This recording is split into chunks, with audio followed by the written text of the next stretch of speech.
Ça y est, je suis enfin étudiante en diététique à temps plein. Et d'ailleurs, au moment où je publie cette vidéo, je suis sur le lieu de mon premier stage.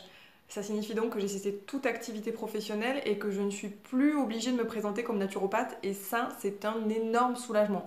Vous n'imaginez pas à quel point j'ai pu attendre cet instant. Et je trouve que c'est le moment idéal pour prendre un peu de recul sur ces dernières années. Alors, j'ai pas été une naturopathe très conventionnelle, mais j'ai tout de même été une actrice active de cette discipline et j'ai même souhaité un temps la revaloriser et la rationaliser.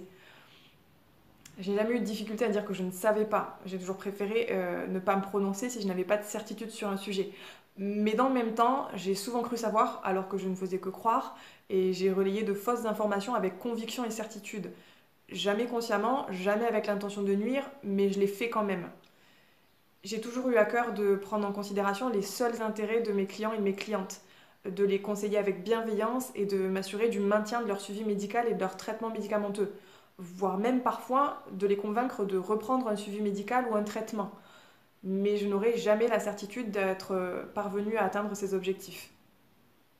Alors aujourd'hui, en tournant cette page de ma vie, je voudrais présenter mes excuses aux personnes auxquelles j'ai communiqué des informations erronées.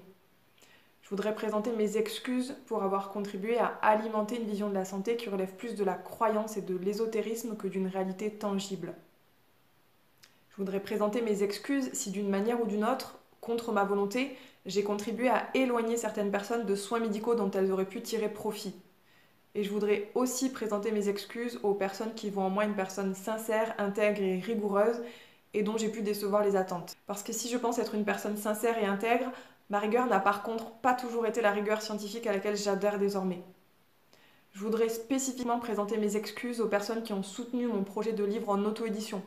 Je l'ai d'ailleurs assez rapidement retiré de la vente en comprenant qu'il n'était pas aussi rigoureux qu'il aurait pu l'être. Non pas qu'il contienne des recommandations dangereuses pour la santé. Là-dessus, je pense pouvoir affirmer que ça n'est pas le cas et je n'ai pas de crainte à ce sujet. Mais les fondements de mon argumentation servent une vision erronée de la santé et de l'alimentation en particulier, entre autres choses avec des références douteuses à l'équilibre acido-basique. Je voudrais aussi renouveler mes excuses au refuge auquel était destinée une partie des bénéfices de la vente de ce livre, que je continuerai bien évidemment de soutenir d'autres manières. Et pour finir, je voudrais rassurer les personnes qui pensent que je suis désormais à la botte des lobbies de l'industrie pharmaceutique, du gouvernement, du nouvel ordre mondial ou je ne sais quelle autre élucubration que je lis parfois en commentaire. Alors non, je ne suis rien de tout ça. Je continuerai comme je l'ai toujours fait à œuvrer en toute indépendance, sans lien avec quelque laboratoire, industrie ou structure gouvernementale que ce soit. Je continuerai à critiquer le système de santé actuel et il y a beaucoup à en dire.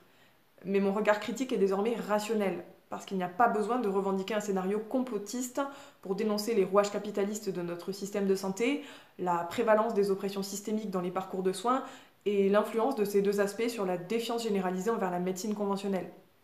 Cette même défiance qui favorise la montée en puissance des thérapies alternatives que je dénonce également. En fait, la boucle est bouclée. Par contre, moi, je suis pas prête de la boucler.